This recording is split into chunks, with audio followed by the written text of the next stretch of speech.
welcome everybody to the Commonwealth Business Women Network platform. This is our film night and it's very exciting. It's like going out on a date online. So film night really is like living multiple lifetimes, you know, in just sitting in front of a screen and watching a movie. That's what I love, the experiences, the learning, just from 2-3 movies a day if you can manage. So welcome everybody. Let me introduce myself and the platform Commonwealth Business Women Network, Kenya. My name is Nana Wanjao, chairperson of the Commonwealth Business Women Network, Kenya, and also the Cbwn Region Lead, Africa. Who are we, Commonwealth Business Women Network, Kenya? We are a ground partner of Commonwealth Business Women Network, Cbwn, a registered community interest company in the UK.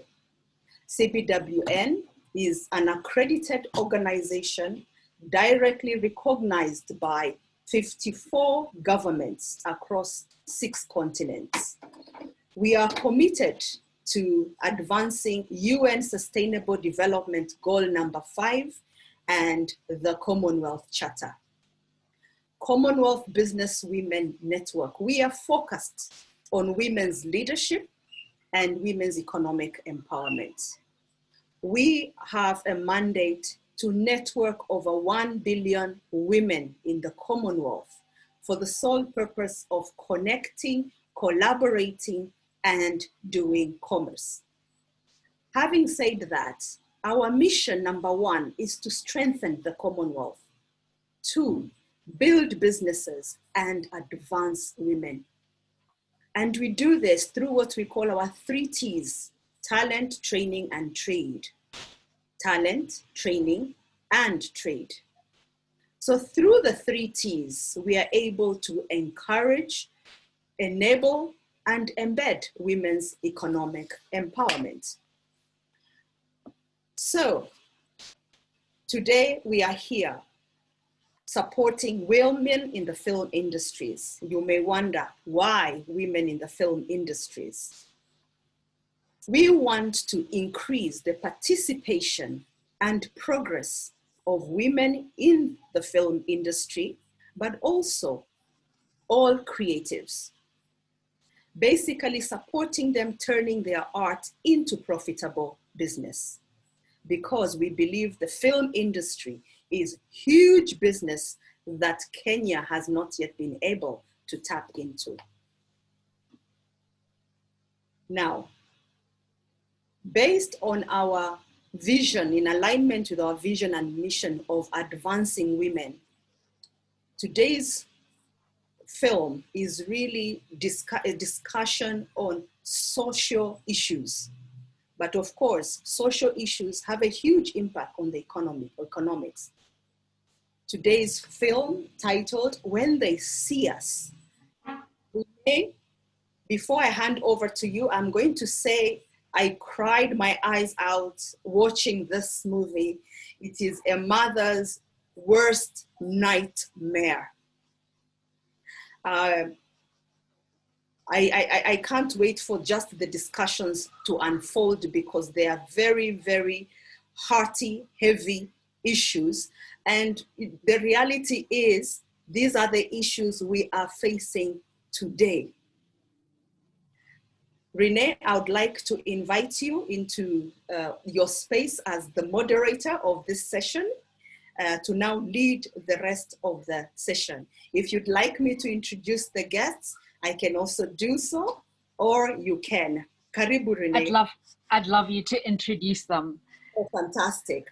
Based on today's session, we are honored and privileged to have Teresa Njoroge. Teresa Njoroge is the founder and CEO of Clean Start Solutions, a social enterprise focused on transforming the lives of marginalized, poor, imprisoned, and formerly imprisoned women and their children. But what is so powerful about Teresa is that herself was wrongfully incarcerated with her infant daughter. I can actually feel my hairs rising like this as I read this. For a crime she did not commit. She was later vindicated and exonerated, but was forever changed by the desperate plight of the women and girls she met behind bars, and the revolving door of crime and poverty she witnessed. Real life stories in our country. So that's so powerful. Teresa, karibu and say hello tafadhali. Thank you so very much, Nana, for having us. We're a number of us from Clean Start joining in. And thank you so very much, Renee, for introducing us to Nana. We are excited to be on this platform, to be seen, to be heard, and to participate in the discussion. Asanteni. Karibu sana, karibu. We are also truly, truly honored to have with us this evening someone on the other side, Honorable Barbara Owino, a powerhouse in her own right. She's a mother, a wife, and a lawyer by training. She has been in the legal profession for over 20 years. She's currently in charge of Githunguri Law Court. She says she is a social justice defender, and her true north is anchored in the 4 principles of social justice, being access to justice, equity, rights, and participation. Her daily mission is always to dispense equal and effective justice, which promotes fairness in access to resources and services, and expand opportunities and rights of the citizenry of all backgrounds. Honorable Barbara, karibu sana, tafadhali tusalimie. You can unmute to say hello. Hello, Karibu members. Thank you for having me, and thank you so much, Renee, for introducing me to Nana and her team. I'm happy to be here, and I hope we will have a very, very, very fruitful discussion. Yes. Because the matters at hand are real, and they are happening, and I can't thank you enough for bringing Teresa along, because she's now the face of what we are discussing, and I'm truly honored to be part of the discussion. Thank you. We are the ones who are honored. Asante sana. Renee, thank you so much for bringing this powerful, beautiful women to discuss a topic that still makes me shiver, you know, and I know I'll probably be shivering throughout. So Renee, Ngamau, back to you. As we know you're also fighting your own battles. Thank you ever so much, Nana. And welcome to everyone who's watching, including those who are watching on Facebook, on the watch parties as well. Welcome to David Morevi and Chris Nganga and Willie Nyaga and Winnie Kabangi and lots of others who have joined in. Peter Wanyama, thank you ever so much. Wherever it is that you're joining in from and where you're watching from, karibuni, karibuni, karibuni. And you're so right, Nana.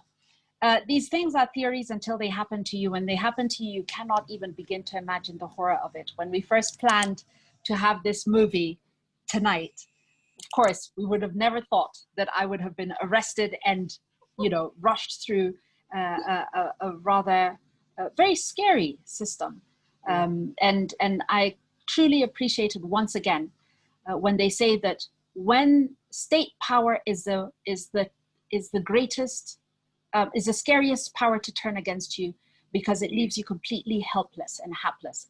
And for those who do know, of course, we've been involved with my hat as chairperson of the Residents Association where I live, Jamhuri Estate.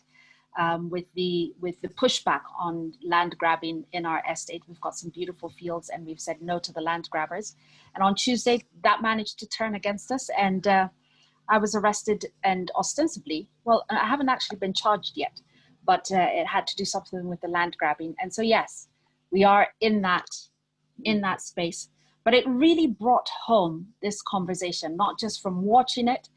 We've watched it a number of times. I shared with a lot earlier that Honorable Barbara, I'll just call her Barbara because we were classmates, and she's a very, very close friend. Having studied and become lawyers, and, you know, of course, in her case, have moved on to the bench, you know, these things almost slightly removed in the sense that you haven't been processed through the system. But it's very different for, you know, someone like Teresa, who would move from banking to behind bars. And it's really what the issues that when they see us brought out and how they show up and how they play in our context that I'd love for us to talk about. So I want to get right into it. And my suggestion is, if you have any, you know, sort of questions or comments, you've got a chat opportunity on Zoom, as well as on Facebook. We'll be catching as many of those comments as we can, as many of the questions, putting them out to the panel, both to the magistrate and also to the convener of Clean Start, which is an organization for women who have been through the prison system and who are coming out, reclaiming their lives, and not just building them to what they were before, but really building powerfully. So, wow, if you watch this movie, if you haven't watched this 4-part series, spoiler alert now. So you might want to block your ears if you need to. These young boys from the hood, from Mtaani, who are caught up by the criminal justice system, which deals them a huge injustice over a period spanning from 1989 to 2002. And it's the story of what happened that led them to be behind bars for this period of time. And I want to get right into it. I think one of the things that struck me right at the beginning was just how normal and ordinary these kids were, 15, 16, some of them 14, you know, calling one another to go out and actually just sort of run around town and be a nuisance, something which is not uncommon even in our own towns. You know, where I live, the kids will knock on the gate and will call on one another, you know, come out and play. And they'll run off to the playground and you probably won't see them until the evening. But it seems very much to me that there's a lens through which these young boys, and they really were boys, were seen right from the start, and even the way in which they are portrayed. I want to start by asking this to you, Barbara. Are there some narratives that we have as Kenyans, even before we get into the judicial system? Are there some narratives that we have, or some lenses through which we see young men, young women from informal settlements or from poor neighborhoods? And if there are, what are they, and are they justified? Paint the scene a little bit for us, Barbs.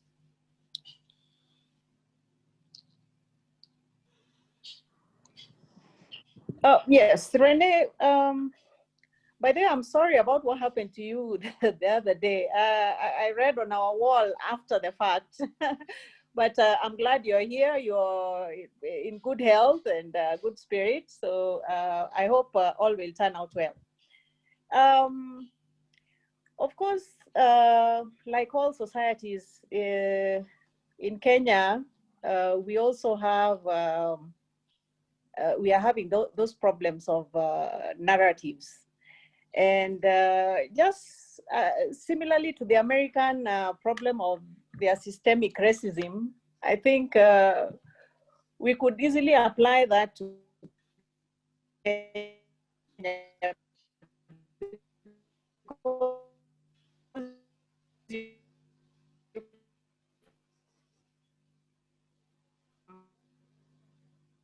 I don't know if it's just me, but you're breaking up a bit.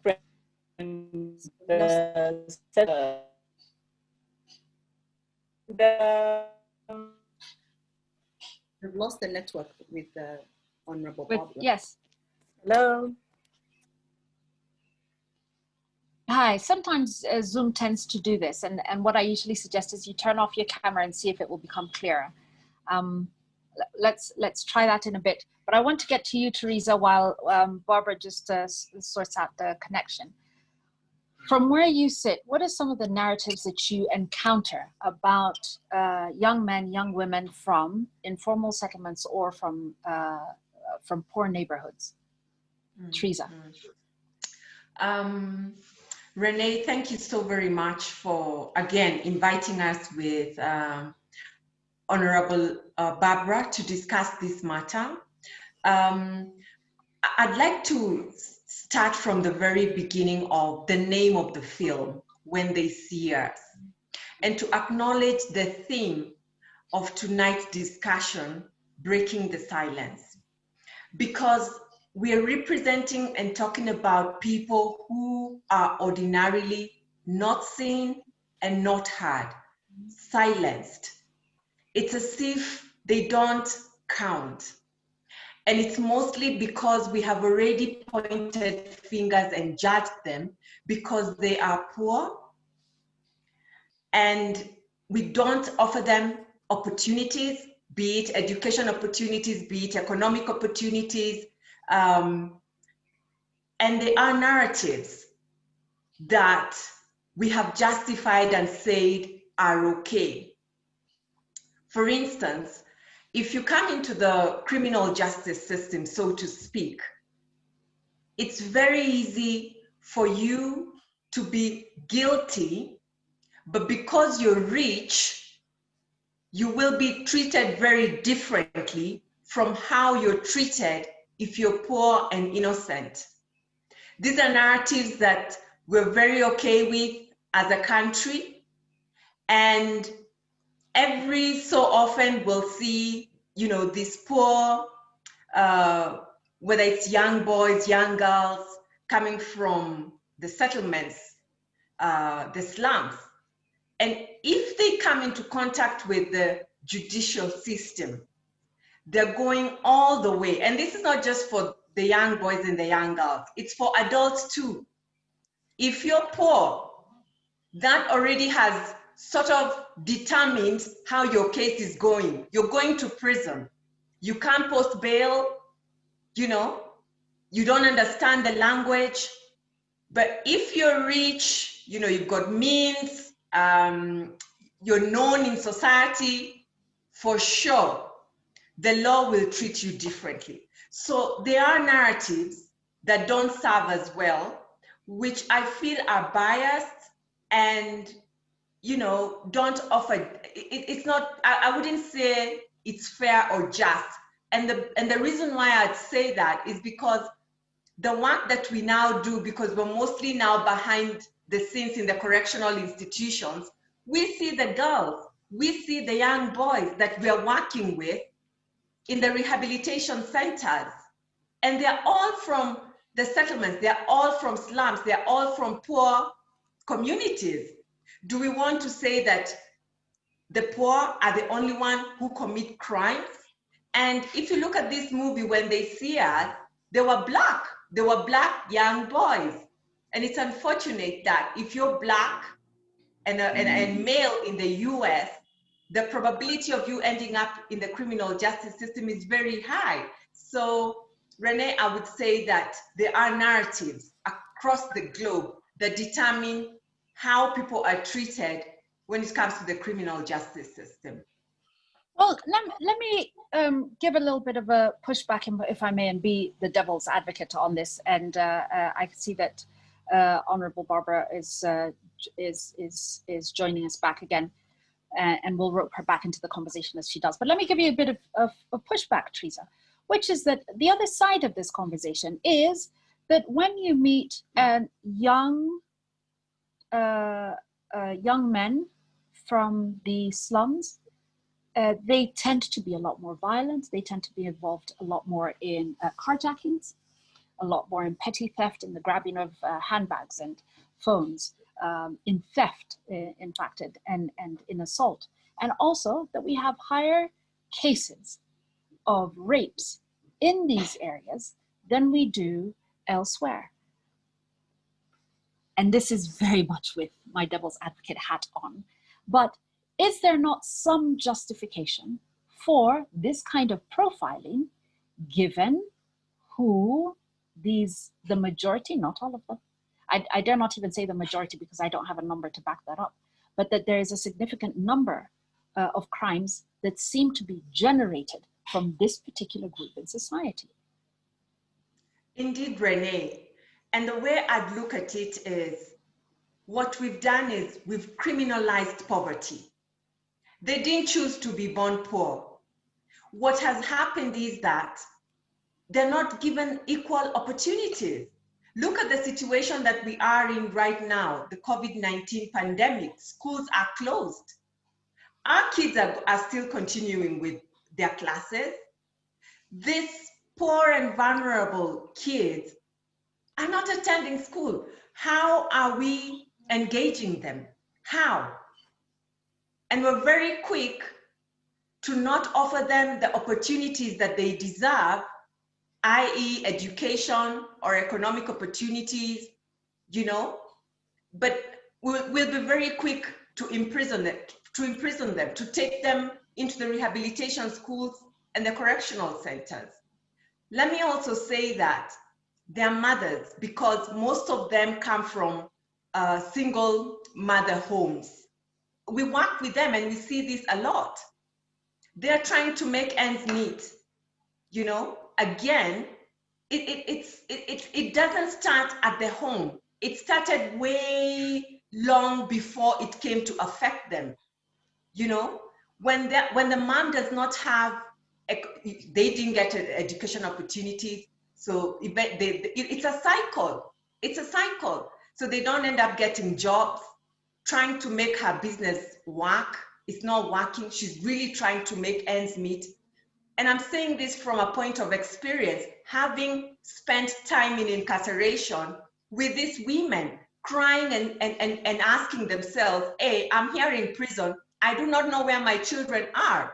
They were left in a house when mom got imprisoned, and they hit the streets to look for food, to look for, survival, you know?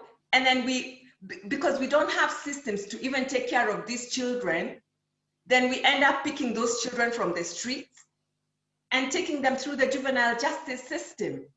Renee, it is our broken systems. We no longer have empathy, we no longer have compassion, we're no longer doing the right things. Our moral compass is so wrong. We cannot afford to be treating these children the way we are treating them. We cannot afford to treat these children the way we are treating them.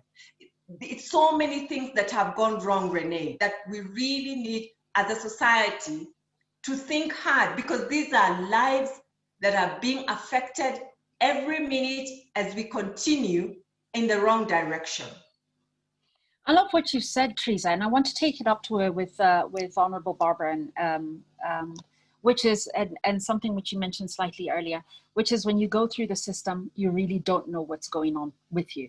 And we see that with these boys, especially in the first part of this 4-part series, when they're being processed.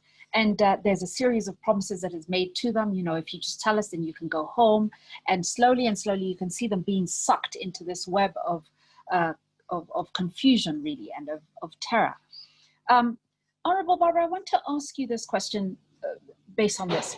Prosecutors and the police know the system. Most accused persons do not. And I want you to look from a point of view of when you're sat on the bench. What's the effect of this as you're prosecuting or as you're listening to a matter where you have this imbalance and inequality? And what pressure does this bring to bear, both on the bench for yourself and your colleagues, and on the accused, and ultimately on the delivery of justice? Yes, Renee, sorry for the glitches I'm experiencing. Sorry, it's network problems. yes, I can tell you for sure. Those matters are real when you're in court, and sincerely speaking, we do appreciate that most accused persons, especially the ones who are unrepresented, and even some represented ones, are in a sort of a trance. They really don't know what is happening, and we have really tried to humor the whole system. But as you're aware, the justice system, we have many partners. So you have them being processed from the police. They have their own systems there. Then they come to court, and they will be taken through the process. Then they'll go to prison that has another system over there. So it's a chain of events that will involve many people, and you find that one segment or the judiciary alone cannot be able to, influence how the others will deal with this person. But when it comes to court processes, I think from 2010, I can sincerely say we have put in place structures that take care of litigants. We have legal aid, and I think Teresa can confirm this. We have legal aid officers even coming to people in prison. We have a system whereby now we provide pro bono advocates to represent people, especially children and other vulnerable groups. We have that system is ongoing, and we have lawyers who are actually paid by the judiciary to do these cases for disadvantaged persons. And when it comes to the pressure on the part of the judicial officer, we have also been sensitized, and we continue being sensitized to appreciate some of these challenges that our clients have. And I think from our side, we have tried to break down some of the processes and made them simpler. And in fact, if I can borrow even from the Constitution, we now disregard a lot of technicalities when it comes to hearings and how people are handled in court. We try to give priority to special interest groups and children, and try to process their cases faster. As a matter of fact, when it comes to children, for instance, children cases, we must deal with them under 6 months and all that. So yes, these challenges still exist, but I think we are trying to make a difference one case at a time. And it is through these empowerment programs that will also help us to correct some of the areas that we still need to work on. I'm glad you say that, you talk about the different players in this chain that is called the criminal justice system. And we see, of course, in the movie, we sort of see maybe 2 or 3 main players. We see what happens before these boys are taken to court, and then we see the court process, and we see the public. And I think, excuse me, we cannot underestimate the role of the public in pushing a narrative, and particularly the engagement between the public and prosecutors. How do we begin to change, excuse me, excuse me.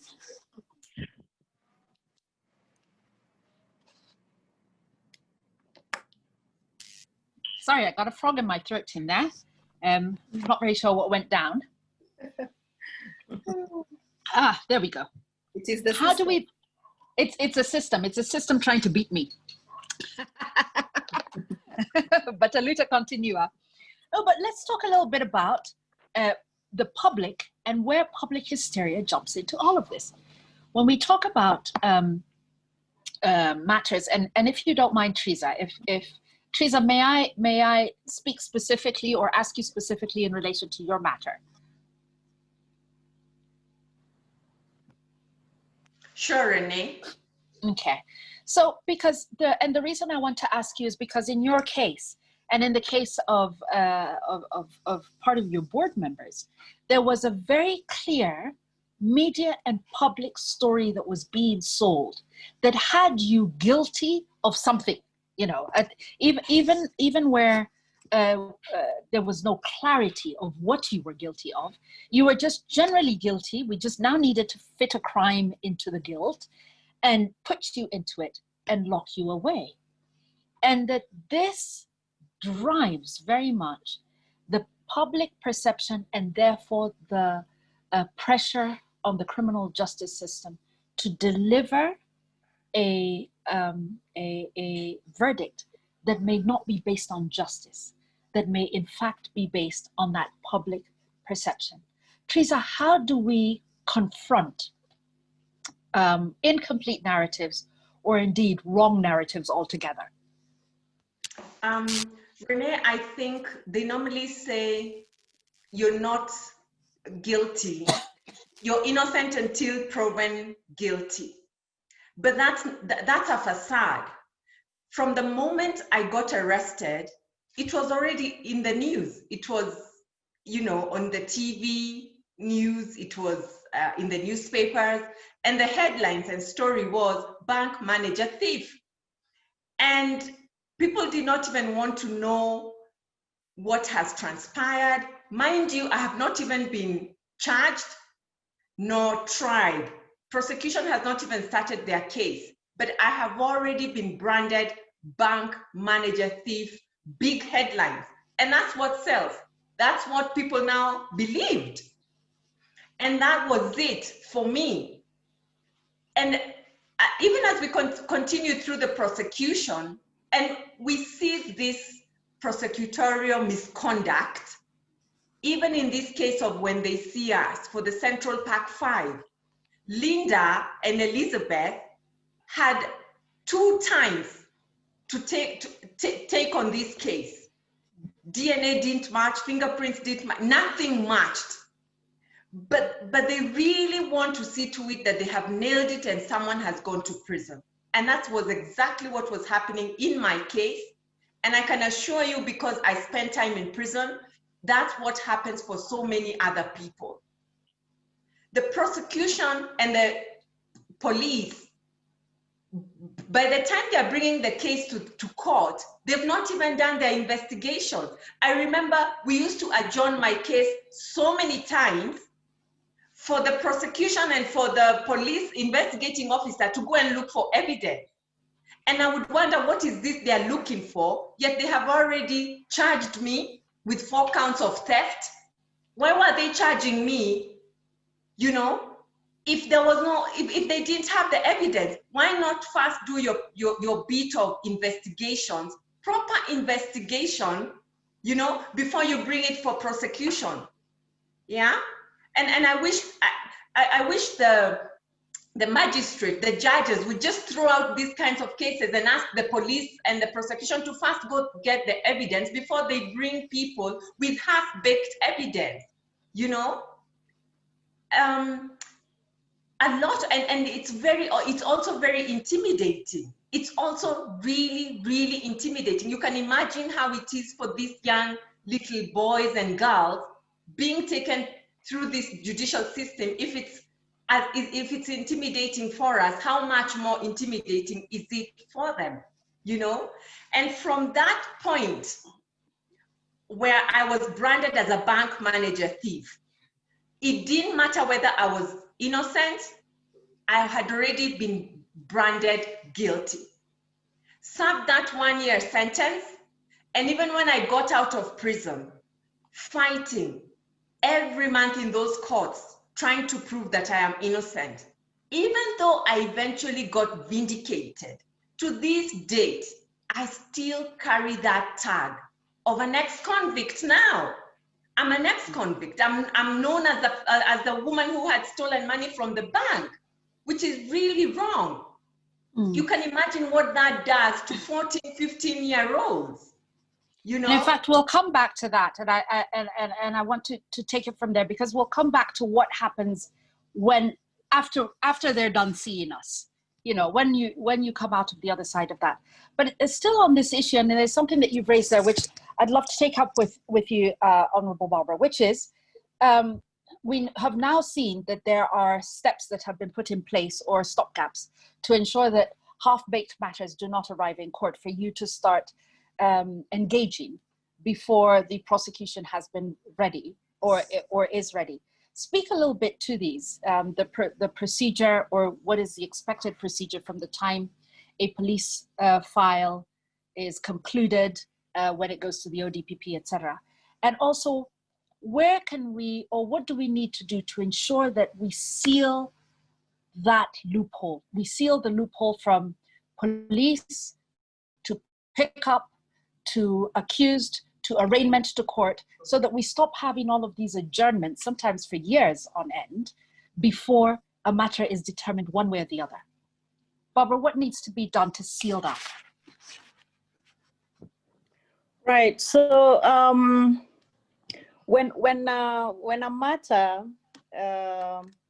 is reported at the police station, the police open their inquiry file, of course, and they're expected to do investigations. And then, and only then, after establishing a prima facie case, or let me say reasonable cause, not prima facie, sorry, reasonable cause. That is, at that point is when now they're supposed to go out and arrest the person with sufficient evidence to back up, you know, the charges they want to lay against this person. So at that point, we have the office of the DPP.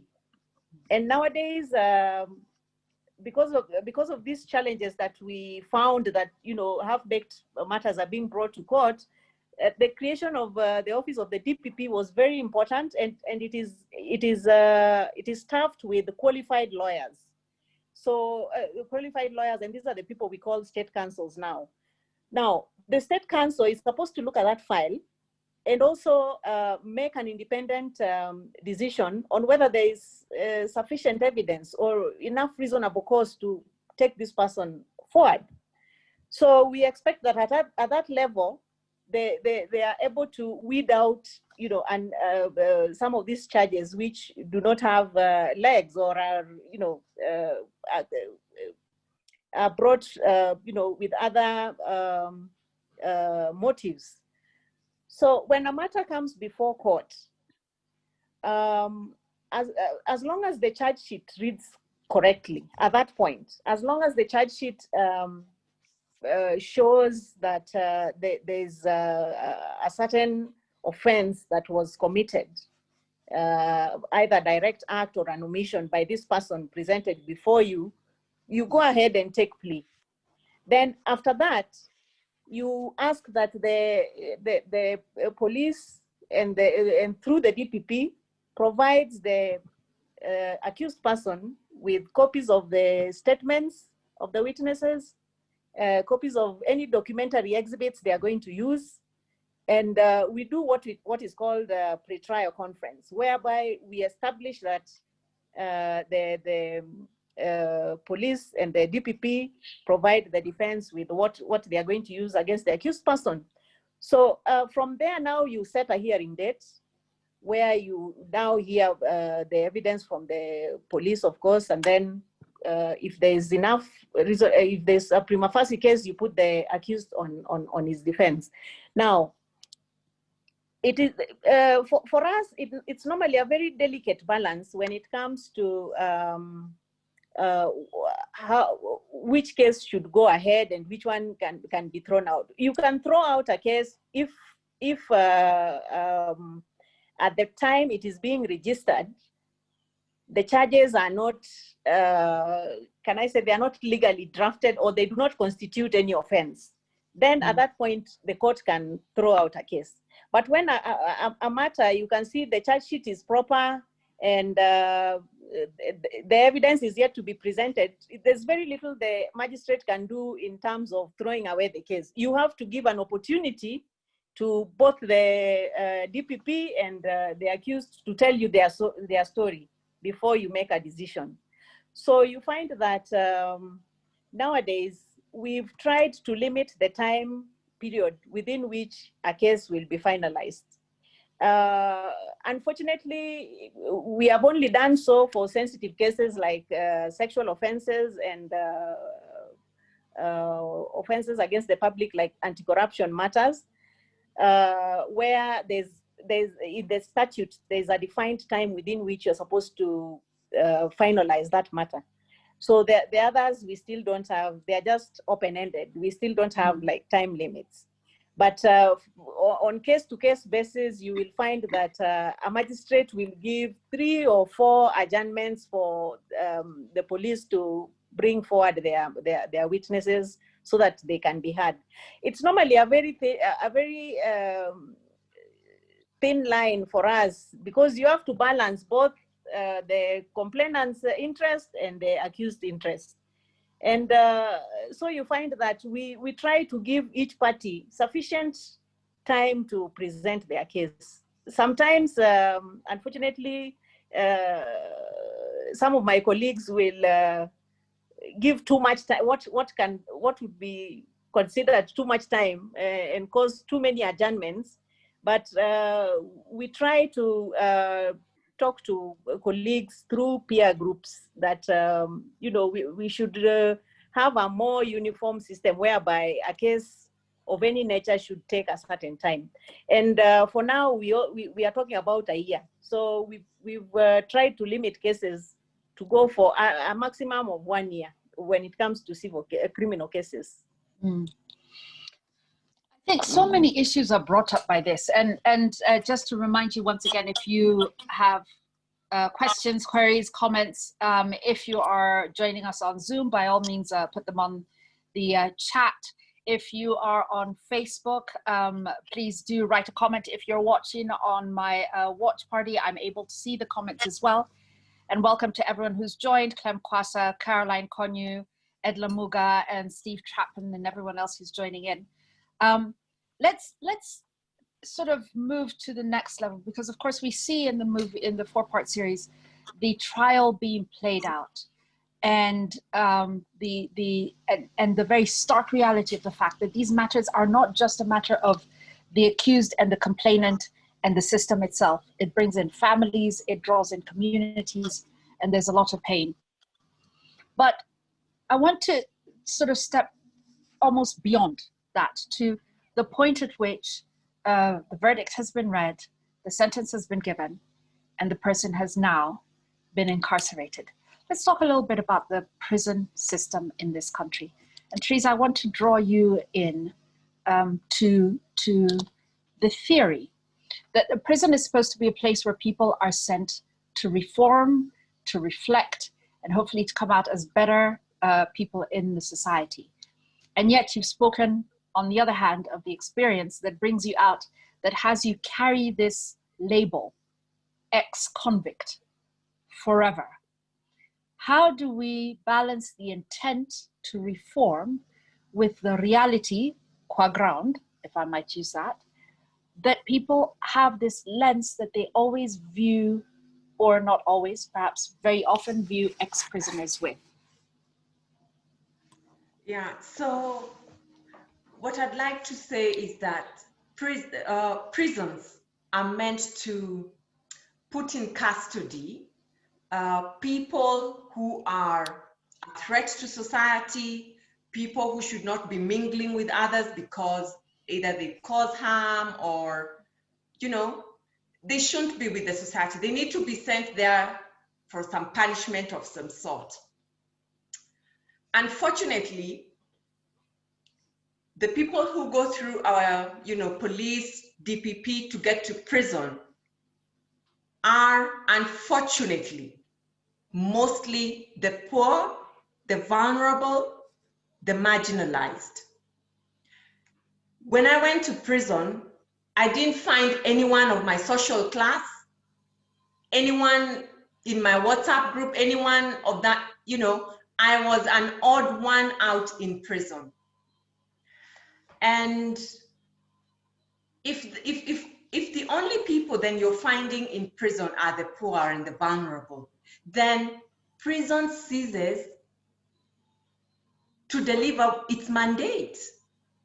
Prisons are not for poor people, the vulnerable and the marginalized. They're people who they're for those who have wronged, those who need correction. But if you're finding people who need our support, the traumatized, who need treatment, who need care, then the question then becomes, what do we need to then have in prison to help these people so that when they leave prison, they won't come back? Kenya has one of the highest recidivism rates. Why? Because they'll leave prison and then they'll come back. So did prison solve anything? It didn't. It actually just opened this revolving door for these very poor and vulnerable ones, you know? So I think we really need to rethink, and let me, sorry to take you back, Renee, and just say that prison is at the very end of this conveyor belt. The problem starts at the police, with the police, when they make those arrests. We have so many stops to try and make sure that we're giving non-custodial sentences, you know? We have so many stops to throw out cases that don't need to be in prison, so that then prison makes sense and does the work that it's meant to do. Because with the current situation, what we have right now, it's just making it worse for this traumatized and poor demographic that is there. And unfortunately, it's our youth, very young people in prisons. It's very few people who are in prison who deserve to be there for correction. Very few. You know, that you would say, I understand that you committed a crime and therefore there's a punishment for that, lawfully, legally, that you need to be here. A huge percentage does not need to be there. And Renee, the COVID-19 situation has proved that. We have released thousands of petty offenders to decongest the prisons to avoid, you know, coronavirus going around our prisons. We're going on okay. So they didn't have to be there in the very first place. We're doing okay by them being within us in society. What we need to really be thinking about is how to engage them. Creation of jobs, economic activities, income generating activities. Those are the things we really need to be thinking about, you know? And because of that congestion in those prisons, it becomes very difficult to make any reforms, because if a prison is meant to have, say, 200 people and it's holding 600, 700, that population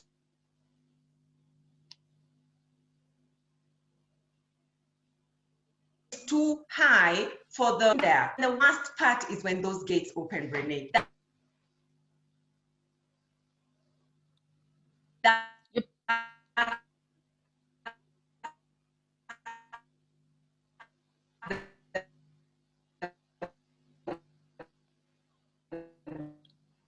Oh, you appear to be freezing a little bit, Teresa.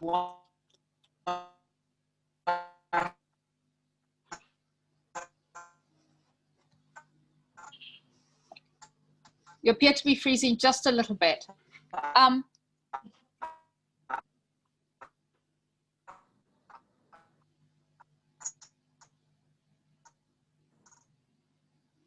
Sorry, Teresa. They are now. Sorry.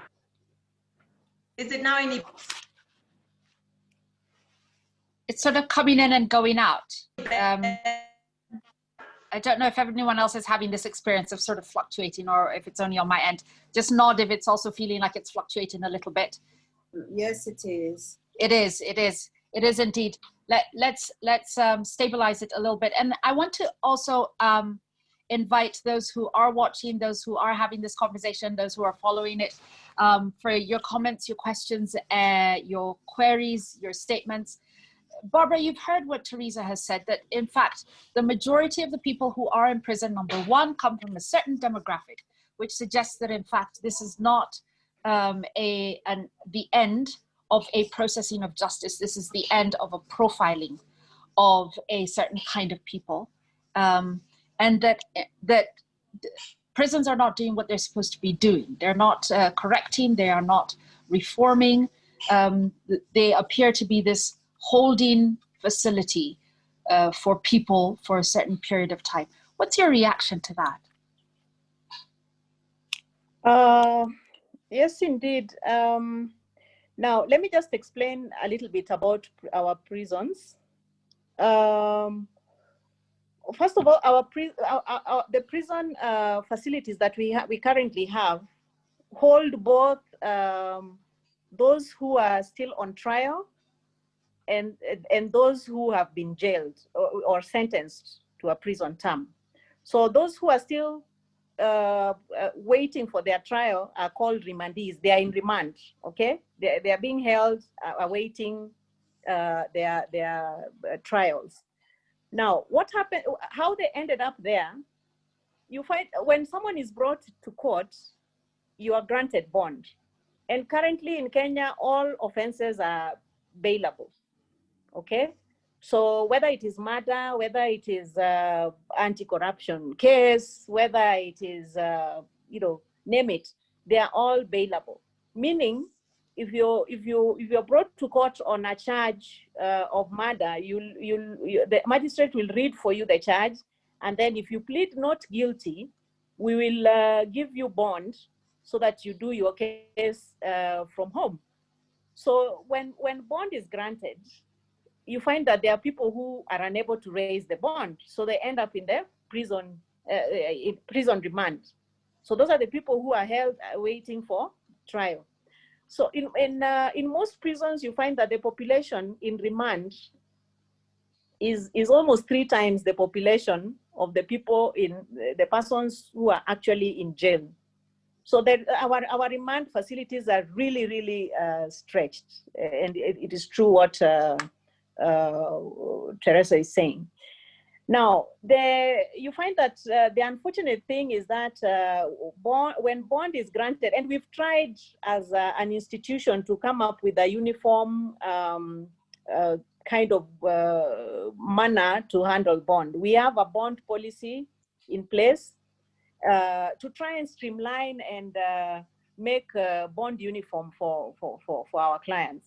So when bond is granted and you're unable to raise bond, and you know, most people who, you know, the demographic that are likely not to raise bond, they will end up in prison. So that is why they make up those numbers in prison. But in real sense, there are people who have been admitted to bond, but it's just that they cannot raise bond. We try as much as possible to make bond affordable, because in principle, bond should not be punitive. And I think you can see that it's only that when it comes to light, most of the time it's maybe a minister who has been given what people think is lenient.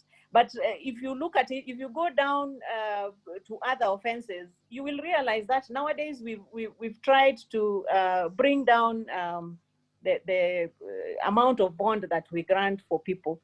Unfortunately, there will always be those who will be unable to raise bonds, so they end up in prison. Now, having said that, let me interrupt you a bit so that we can get a kind of numbers around what you're talking about. On average, how much will, on average, and I know that this is really a huge ballpark, so you might need to give us a bit of a range here. This is not cast in stone if you're watching this later, so don't quote Magistrate, you know, Honorable Barbara, and say, oh no, I heard her say, and therefore it must be this way. No, yeah. But this is just to give us an idea. On average, how much is the bail that you are affording, or that you and your colleagues are working with for most of the offenses? Let's put murder, you know, to one side, and perhaps economic crimes to the other side. How much are we talking about in terms of amounts? Renee, it would be difficult to talk amounts because, you know, we are supposed also to consider cases case by case, Yes. you know, case by case, so that when A appears before me, I have to give him an opportunity to tell me, for instance, his background and what he does for me before I set my bond. Now, normally we try to make the bond anything below 50,000. Anything below 50,000, depending on the nature of the offense. But most times we try to make bond 50,000 Kenya shillings and below for, you know, regular offenses. But we also have those categories of offenses that we call petty, where we even give free bond. So it's not something I can say it is this much, but because it depends normally on, it goes case to case, and then it also depends on whether the person is a repeat offender, how prevalent that offense is in that area, whether the person is a flight risk. There are all those considerations that we take into account. Well, the reason I'm asking you this is because this tends to be a matter, as you know, that keeps recurring. And Teresa, I'm going to bring you in on this as well, which is that at that point, and you're very right in your observation, of course, about the remand population. When you consider that the last survey, even by the Institute of Economic Affairs in Kenya and by various reports, shows that only, and get this everyone, only 79,000 Kenyans, just above 79,000, I'd say just below 80,000 Kenyans who are salaried, earn above 100,000 shillings in this country. Then a bond of 50,000 shillings is astronomical for the majority of Kenyans. If you then couple it with this argument that Teresa is advancing, which is that it is the poor, then you can see the correlation between the poor being in remand, who are these ones who would be earning less than 100,000 shillings, which is around about $900 US in a month, and the fact that they are jamming the remand, and therefore being in remand, first of all, suggests that if they cannot raise that, they probably cannot raise money for lawyers to be adequately represented. It also suggests that they may not be very well educated and certainly not well versed in matters legal, and therefore they are the ones most likely to end up, as Teresa has pointed out, in prison, not necessarily because they deserve to be there, but because they were too poor to access better. And Renee, before you even ask your question, I'm pushed to also state that if you look at why they are in prison, it baffles you. I was hawking. I didn't have a license. It's petty offenses, survival offenses, surely. And that's the largest population. We could deal with that differently. Maybe give that woman an uncustodial sentence, or look at it from a different perspective. You know, the fact that she was hawking tells you that she can't even post the bill or afford legal representation. And that's why I'm saying we've criminalized poverty. They're trying to make ends meet. And that's the hugest population that you find in prison. I want to bring Marion Waruguru into the conversation. Marion, you have a set of interventions and some statements. Go ahead. Yeah, thank you very much. Thank you once again. Hi, Teresa. I think I only recognize Teresa and Jane, and I've made new friends as well. I met Teresa when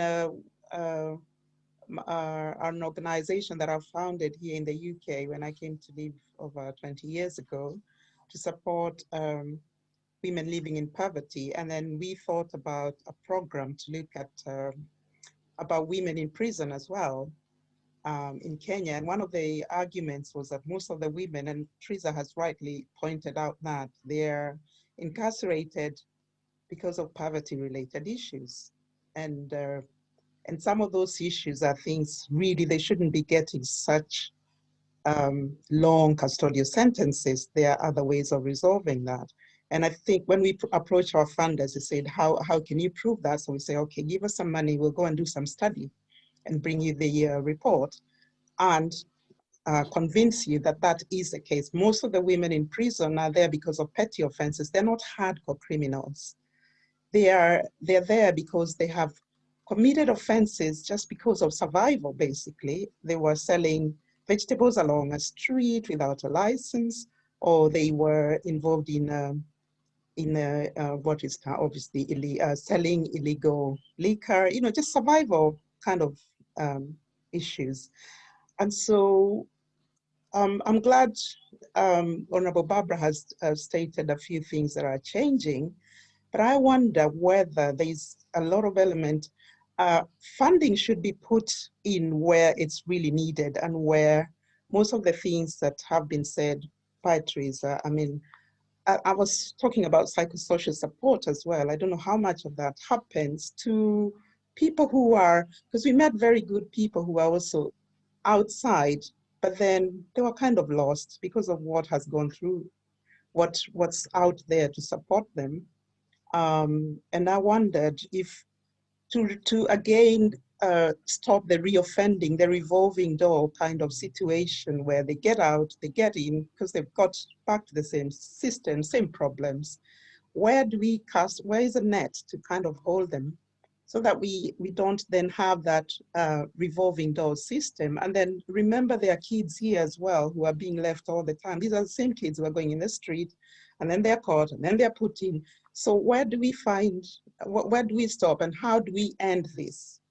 That's kind of my main concern, because I think it will address some of the issues that we are kind of addressing here today. That's a fantastic question. Thank you so much, Marion. We're clear on the problem. Where do we create the safety nets that stop this? And I'd love to hear from both ends. Perhaps first from you, Barbara. Where do you think we should create these safety nets? And at what point, not necessarily in the criminal justice system, but from your own observation now with 20 years of experience, should we create them? And then from your side as well, Teresa, where should these safety nets be? How can we do things differently?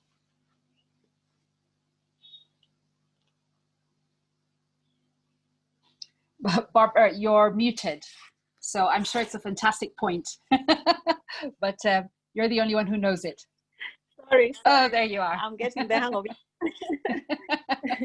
Yeah, thank you, Marion, for the observation. Now, let me just say this also. Generally, in principle, prison sentences are normally our last resort.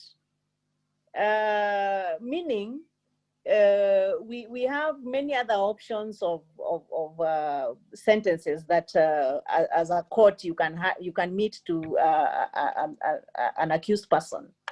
We have probation, we have conditional discharge, we have community service order. So prison, we normally reserve, in principle, we reserve prison term for repeat offenders and people who deserve punitive sentences. Let me say, I think I needed to say that right from the beginning. So, and then when it comes to prison terms, we normally give an option of a fine as well. Okay, having said that, it is not a secret that our prisons, as Teresa said, are not doing what they are supposed to do, which is reform, which is their first objective. And in this regard, actually, I'll say prison and our aftercare services in general. Aftercare meaning also the probation that should be doing supervisory supervision of persons released on probation and all that, so that they can be offered the support Marion is talking about in terms of psychosocial support, so that they do not become repeat offenders. So a lot still should be done with regards to our prison system. I think talking about it will take quite some time, because as Teresa will tell you, from the training of the persons handling prisoners there, you find that our prison warders are trained the same way we train police officers. So you can imagine these are the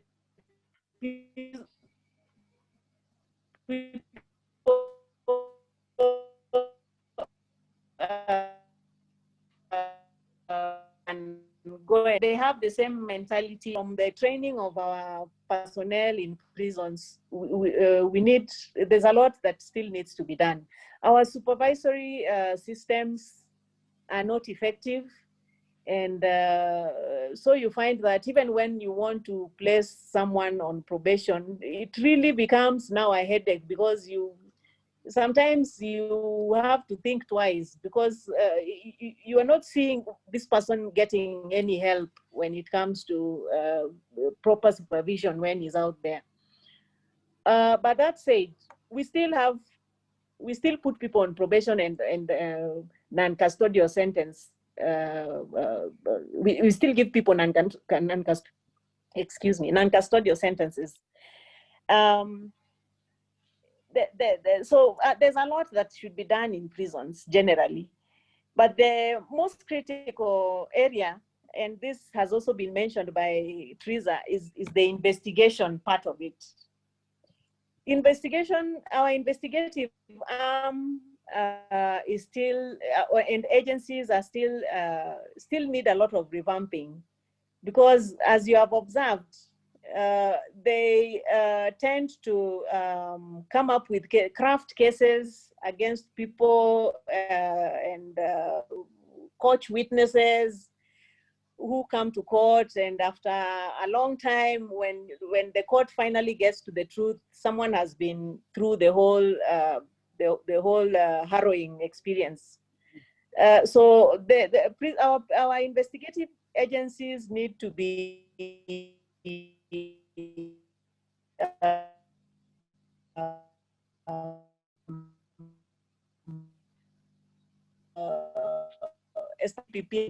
that it is not used to, do dirty work for the executive. But generally speaking, if DPP were to be established as an independent body, processing cases independently, I think we would see some difference in the cases coming to court. That's excellent. So really looking again at the investigative end of things. Teresa, where do you think the safety nets should be put?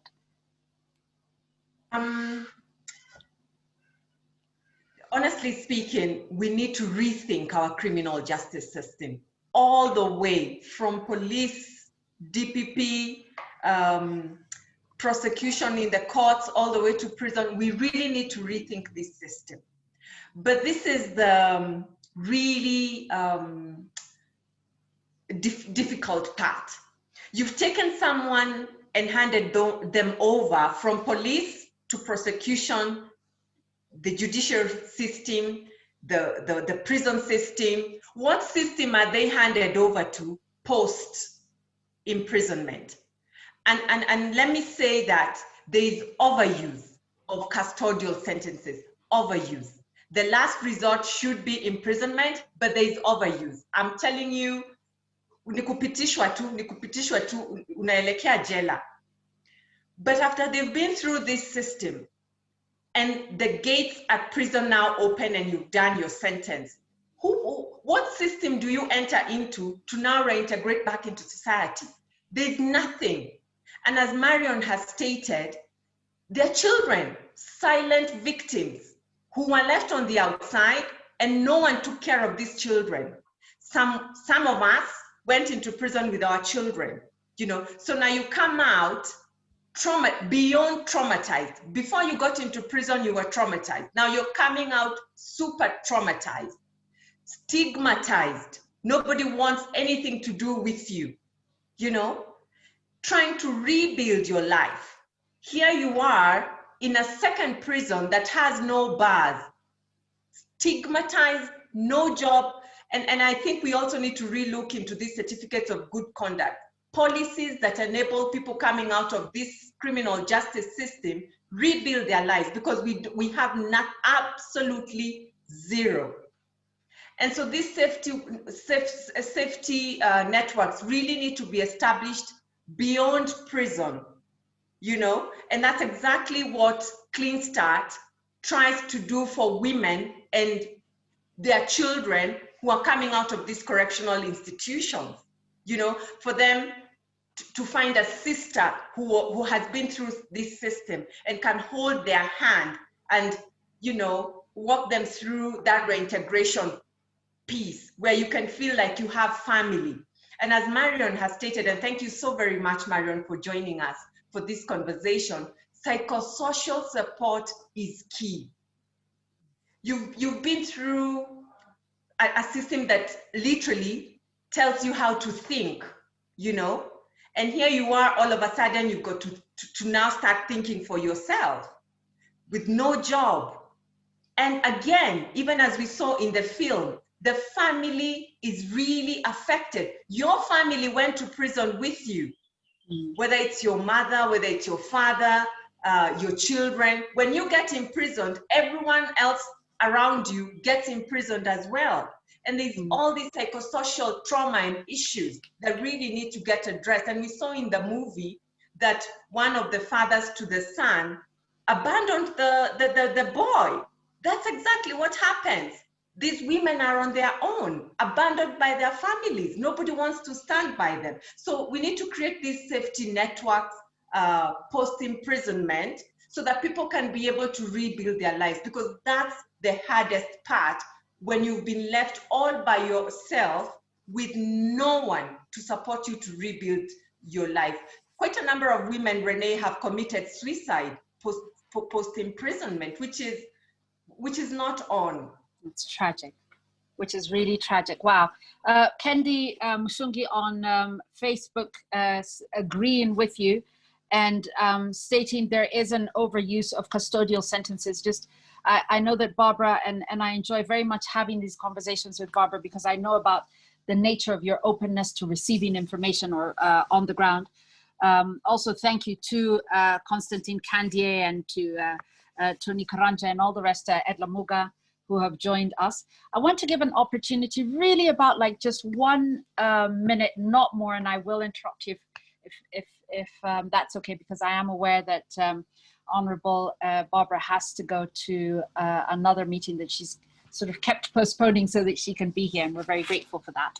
But I want to invite a couple of people to tell us if they could change one thing in the system. And I'm just going to call on you who are on the Zoom, only because, and also on you who are on the Facebook watch party, write them down in the comments if you could change one thing in the criminal justice system. I'll start with you, Rebecca. Sorry, that's strange. I kind of went off for a bit. I'll start with you, Rebecca. If you could change one thing in the criminal justice system, Rebecca, what would you change?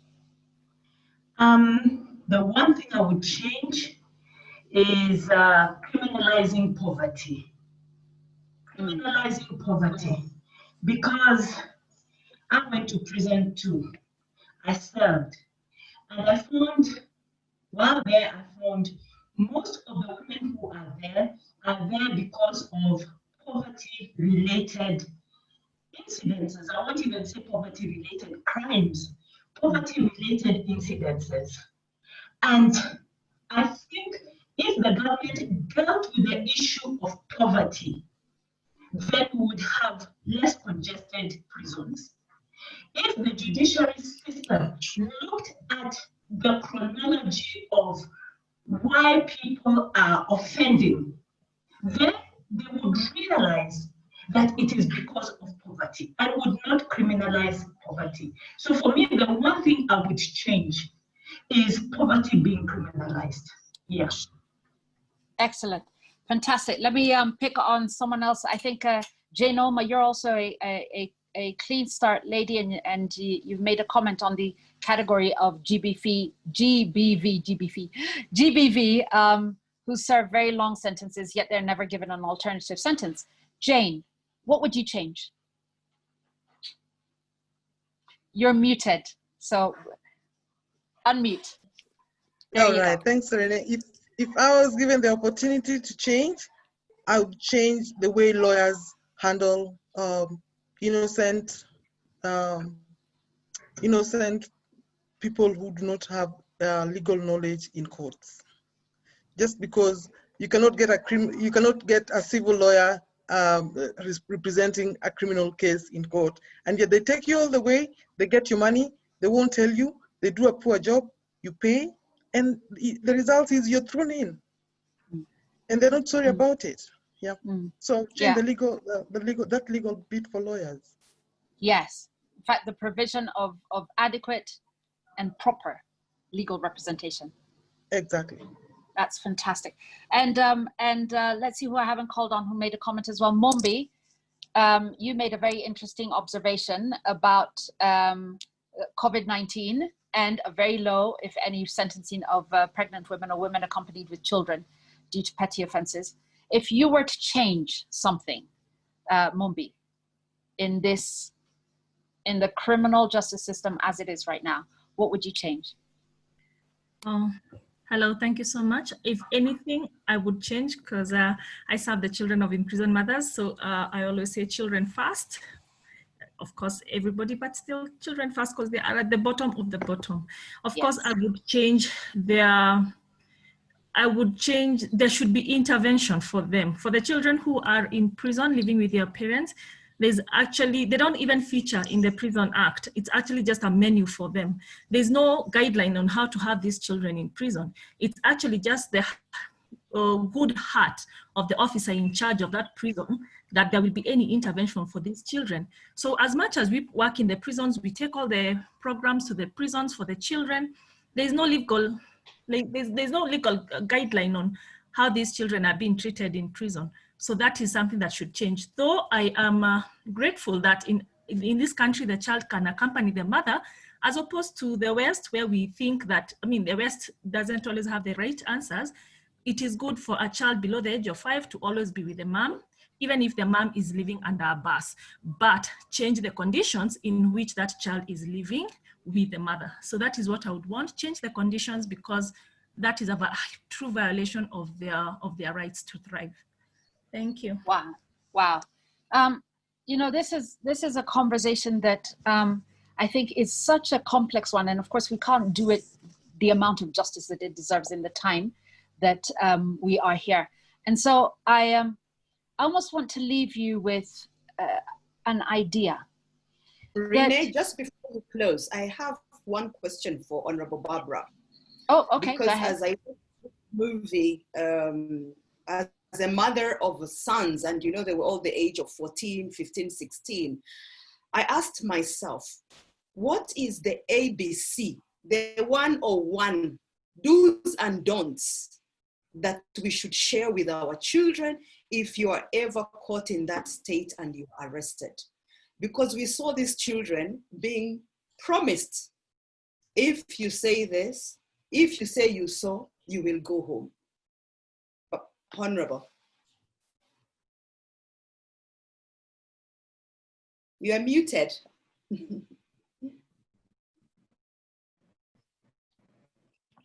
Thank you, Nana.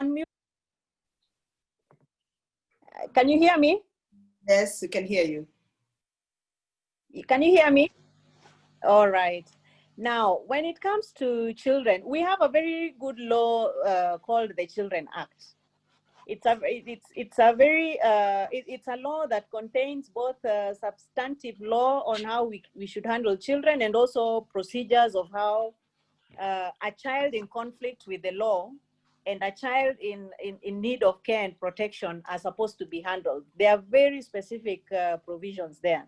Now, a child who has committed an offense, like the gentleman, the young men we saw in the movie, those are now children we would call children in conflict with the law. Okay, for purposes of this discussion. So, first of all, those children, when they are taken into custody by police, they must be brought to court under 12 hours. It is in the law. They must be brought to court under 12 hours. And once they are brought to court, the court will make an order on where they are supposed to be held pending charges being brought against them. Now, at that point, the court must appoint also a lawyer for the subjects. We call them subjects when they are brought to court. The court must appoint a lawyer for them. Must. It's mandatory. Even in the law, it is couched that way. Of course, the parents or the guardian has also has a right or an opportunity, if they wish, to appoint for the child a lawyer. But the child cannot take plea without a lawyer. That is number one. Secondly, a case involving a child must be had within 6 months and a judgment rendered. Okay. Thirdly, a child, whether or not he's convicted, we cannot retain the records against him. You remember, you know, for adults, we keep the records as part of your, you know, a criminal record. For a child, we do not keep records.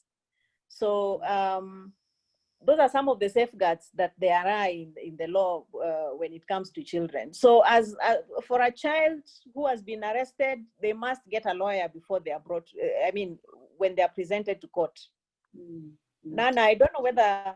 Yes, that's understandable. Yeah. I have seen Renee, I have seen Njoroge in the house. Probably before you close, you can invite her in. Oh, I certainly do not wish to close out entirely, perhaps only just to wrap this particular conversation and then allow that it goes, the platform goes back to the Cbwn. But I also want to read as a response off of Facebook, again from Kendi Mushungi, in response to the question, what is the one thing that you would change?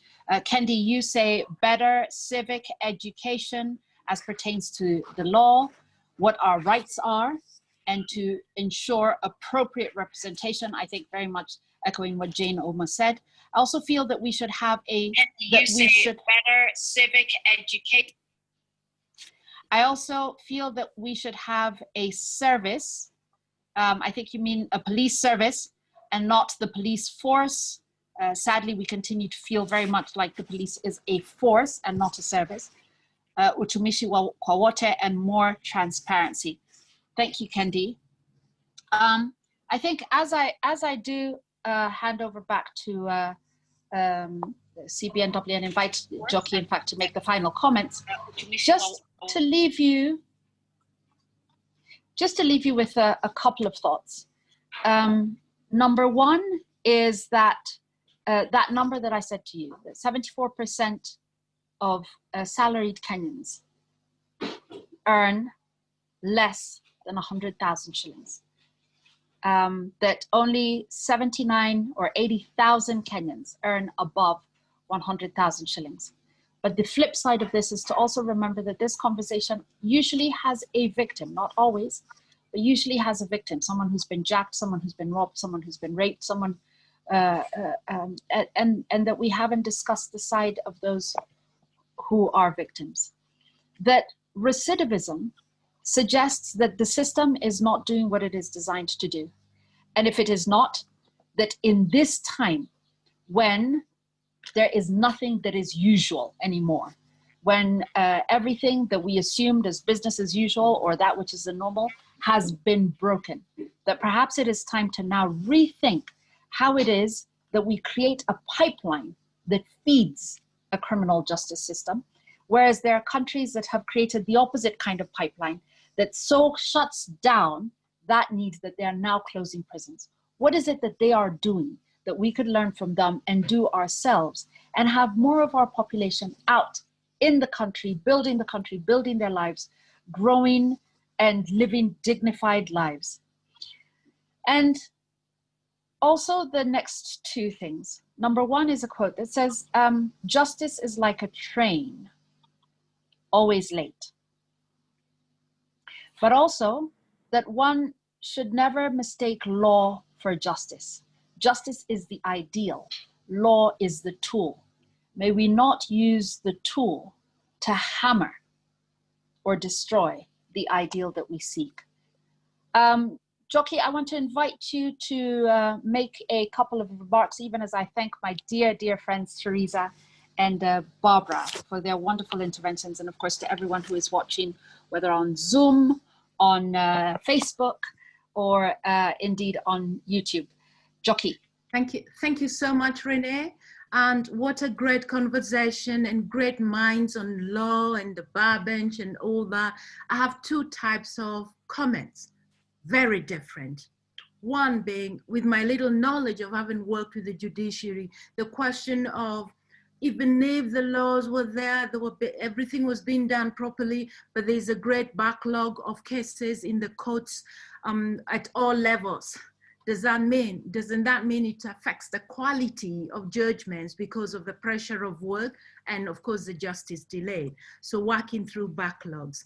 To the lawyers, how can we convince our lawyers to really embrace ADR, the alternative dispute resolutions? Because maybe half of these cases, I know not all cases, can go into the alternative dispute resolutions, but if many could go there, because we need not break families, we need not break people even more than they are broken, because alternative dispute resolution always helps in not anybody being winner loser, but an agreement between the two parties, more embracing of the alternative of the mediation court. I understand in Kenya we call mediation court annex, yeah. Finally, talking things non-legal, and in my role as sort of the advisor or the behind the scenes person on these film nights, and me being a filmmaker, we need to tell a lot of these stories on film. We need now to be discussing our own Kenyan African stories. We need to use film as an activism mechanism for this, recording the injustices, recording the conflict, the conflicts, so that when we have something documented that's there today, tomorrow, and the next day, it can be used in classes to teach. It can be used in forums like this. We need to put more women and youth issues on film. I'm done, Renee. And what a wonderful way to say it. Thank you ever so much. I think now my duty is to hand back to you, Nana. Oh, wow.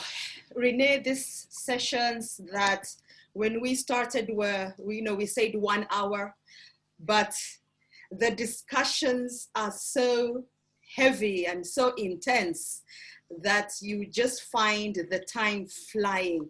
And you can see the comments, how people are hungry for the narrative to continue exchanging and learning. That's what Commonwealth Business Women Network Kenya is all about. As we close, I invite you to look out for the membership recruitment exercise that should be launching at the end of this month. If you're not a member of the Commonwealth Business Women Network Kenya, please look out for that and join as quickly as the launch started. There is so much more to learn on this platform and all other multiple platforms that we host beyond the film night. For example, don't miss out on the trade forum between Kenya and Rwanda on the 1st of October. With those few remarks, thank you so much for coming on this forum and adding value for all the women, socially and economically. Thank you, Renee. Thank you very much, and a very good night.